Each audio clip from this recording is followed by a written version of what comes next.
नमस्कार, मेरा नाम राजलक्ष्मी है और आज मैं आपके साथ साझा करना चाहूंगी रश्मि रथी के चतुर्थ सर्ग के दूसरे भाग को। रश्मि रथी जिसके रचयिता हैं श्री रामधारी सिंह दिनकर जी। इस सर्ग में, इस भाग में इंद्रदेव और कर्ण का संवाद है। इंद्रदेव जो अर्जुन के पिता थे, श्री कृष्ण ये जानते थे कि कवच और कुंडल के साथ कर्ण को हराना बहुत मुश्किल है, इसलिए वे इंद्रदेव को बोलते हैं कि वो कर्ण के पास जाए, भिक्षु बनकर जाए और दान में उससे उसका कवच और कुंडल मांग ले। कर्ण बहुत दानवीर थे। हर शाम को वो सूर्य पूजन के वक्त किसी न किसी भिक्षुक को दान किया करते थे। इसी का फायदा उठाने के लिए इंद्रदेव एक दिन उनके द्वारे पहुंच जाते हैं। चलिए शुरू करते हैं इसको। वचन मांग कर नहीं मांगना दान बड़ा अद्भुत है कौन वस्तु जिसे दे सकता न राधा का सुत है। विप्रदेव मांगिए वस्तु जो भी मन चाही, मरूं अयश की मृत्यु यदि करूं एक बार भी नाही। सहम गया सुन शपथ कर्ण की, हृदय विप्र का,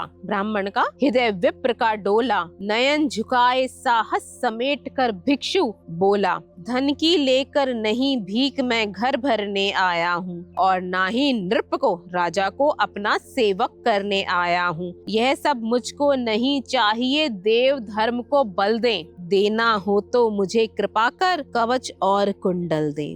कवच और कुंडल विद्युत छू गई कर्ण के तन को, पर कुछ सोच रहस्य उसने कहा गंभीर कर मन को। समझा तो आप स्वयं सुरपति हैं, देने को आए हो प्रसन्न, तब को नई प्रगति है।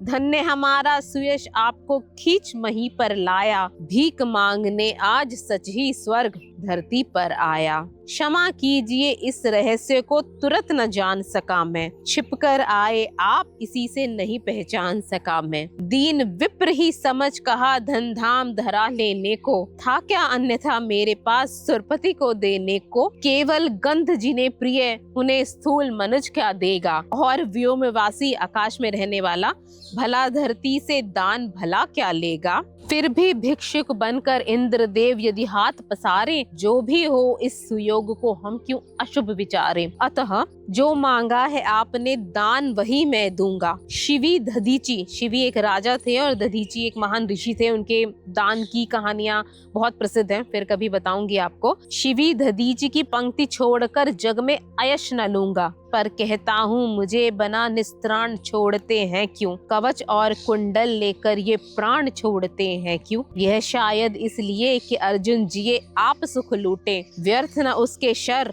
बाण अमोघ मुझसे टकरा कर टूटे। उधर करें बहुभांति पार्थ की स्वयं कृष्ण रखवाली, और इधर लड़ू मैं लिए यह देह कवच से खाली। जरा सोचिए वीरों का यह योग्य समर क्या होगा, इस प्रकार से मुझे मारकर पार्थ अमर क्या होगा। एक बांझ का पंख तोड़कर करना अभय अपर को, सुर को शोभे भले नीति ये नहीं शोभती नर को। यह तो निहत शरब पर चढ़ आखेटक पद पाना है, जो पहले से ही मरा हुआ है उसका शिकार करके खुद को शिकारी घोषित करना है। यह तो जहर पिला मृगपति को, शेर को जहर पिलाकर उस पर पौरुष दिखलाना है। यह तो साफ समर से होकर भीत विमुख होना है, युद्ध में पहुंच गए और फिर लौट गए। जीत निश्चित हो जाए तभी रिपु के दुश्मन के सम्मुख होना है। देवराज हार जीत क्या चीज, वीरता की पहचान समर है। सच्चाई पर कभी हार कर भी न हारता नर है। फिर भी यदि पार्थ जय के लिए विकल है, तो कहता हूँ इस विजय का भी एक उपाय सरल है। कहिए उससे मेरी एक मोम की मूर्ति बनवाए, और काट कर उसे जगत में कर्ण जयी कहलाए। जीत सकेगा नहीं मुझे वह और किसी विधि रण में, कर्ण विजय की प्यास तड़प कर रह जाएगी मन में।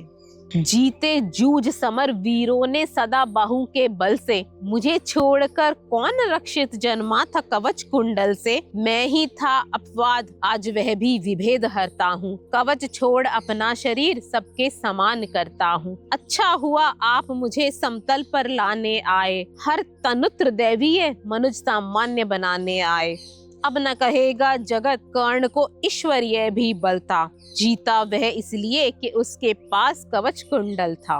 महाराज किस्मत ने कीना मेरी कौन अवहेला, किस आपत्ति गर्त में उसने मुझको नहीं धकेला। जन्मा जाने कहाँ पला पद दलित सूत के कुल में, परिभव सहता रहा प्रोत्साहन हित व्याकुल में। अपमान सहता रहा, कभी किसी ने मुझे प्रोत्साहित मोटिवेट तो किया ही नहीं। द्रोण देव से हो निराश वन में, भृगुपति तक धाया। द्रोण देव से तो शिक्षा मिलेगी नहीं, वन में गए भृगुपति परशुराम जी के पास, बड़ी भक्ति की पर बदले में शाप भयानक पाया। और दान जिसके ही कारण हुआ ख्यात में जग में, आया है बन विघ्न सामने आज विजय के मग में। ब्रह्मा के हित उचित क्या मुझे इस प्रकार छलना था, हवन डालते हुए यज्ञ में मुझको ही जलना था। सबको मिली स्नेह की छाया, नई नई सुविधाएं, नियति भेजती रही सदा पर मेरे हित विपदाएं। मन ही मन सोचता रहा हूँ ये रहस्य भी क्या है, घेर घेर कर मुझे ही क्यों खोजती विपदा है। और यदि कहे पूर्व जन्मों के पापों का यह फल है, तो फिर विधि ने दिया मुझे क्यों यह कवच कुंडल है। समझ नहीं पड़ती विरंज की बड़ी जटिल है माया, सब कुछ पाकर भी मैंने ये भाग्य दोष क्यों पाया। जिससे मिलता नहीं मुझे सिद्ध फल किसी भी व्रत का, उल्टा हो जाता प्रभाव मुझ पर अधर्म सुगत का। गंगा में ले जन्म वारी पानी, गंगा का पी न सका मैं, किए सदा सत्कर्म छोड़ पर चिंता जी न सका मैं। जाने क्या उद्देश्य प्रकृति का मेरी रचना में, बना मुझे आगार शूरता करुणा का धृति का। देवोपम गुण सभी दान, जाने क्या करने को, भेज दिया भू पर केवल बाधाओं से लड़ने को। फिर कहता हूँ व्यर्थ नहीं राधे यहाँ आया है, एक नया संदेश देश के हित वह भी लाया है। स्यात उसे भी नया पाठ मनुजों को सिखलाना है, जीवन जय के लिए नया कुछ कर्तव्य दिखलाना है। वह कर्तव्य है यह कि मनुष्य जो चाहे कर सकता है, नियति भाल पर पुरुष पांव निज बल से रख सकता है। वह कर्तव्य है यह कि शक्ति बसती न वंश या कुल में, बसती है वह वीर पुरुषों के वक्ष प्रथुल में। वह कर्तव्य है यह कि विश्व ही चाहे रिपु दुश्मन हो जाए, दगा धर्म दे और चाहे ज्वाला पुण्य बरसाए। मनुष्य तब भी कभी न सतपथ से टल सकता है, बल से अंधड़ को धकेल वो आगे बढ़ सकता है। वह कर्तव्य है यह कि जीत के लिए मारो और मरो तुम, पर कुपंथ में कभी जीत के लिए न पैर धरो तुम।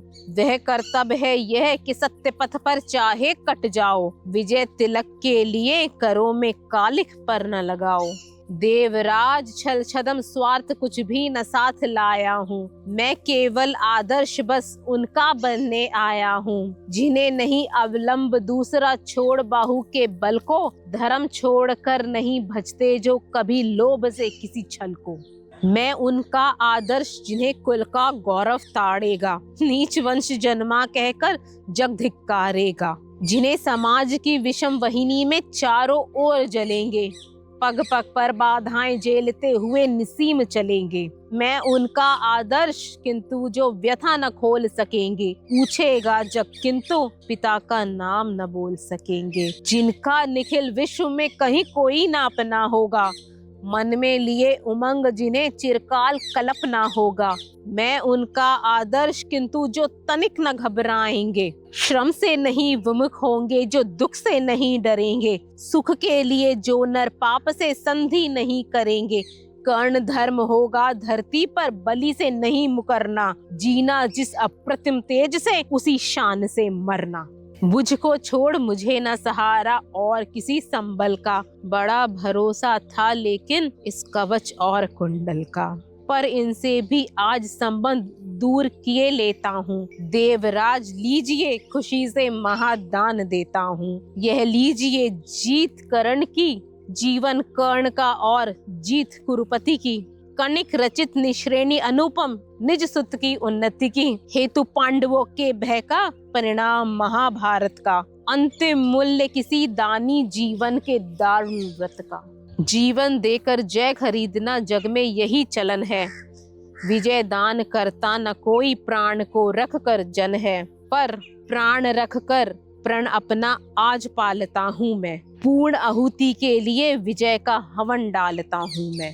देवराज जीवन में आगे और कीर्ति क्या लूंगा, इससे बढ़कर दान अनुपम भला किसे क्या दूंगा। अब जाकर कहिए पुत्र मैं वृथा नहीं आया हूँ, अर्जुन तेरे लिए कर्ण से विजय मांग लाया हूँ। एक विनती है और, आप जब लौटे अमर भुवन को, दे दे यह सूचना सत्य के हित में चतुरानन को। उद्वेलित जिसके निमित्त पृथ्वी तल का जन जन है, कुरुक्षेत्र में अभी शुरू भी नहीं हुआ वह रण है। दो वीरों ने लेकिन किया कर आपस में निपटारा, हुआ जयी राधे और अर्जुन इस रण में हारा। यह कह उठा कृपाण त्वचा छील क्षण भर में, कवच और कुंडल उतार कर धर दिए इंद्र के कर में। चकित भीत चहचहा उठे कुंजों में विहग बेचारे, दिशा सन्न रह गई देखिए दृश्य भीति के मारे। सह न सके आघात सूर्य गए सरक कर घन में, साधु साधु कोई गिरा मंद्र गूंजी गंभीर गगन में। अपना कृत्य विचार कर्ण का कर्तव्य देख निराला, देवराज का मुखमंडल ग्लानि से पड़ गया काला।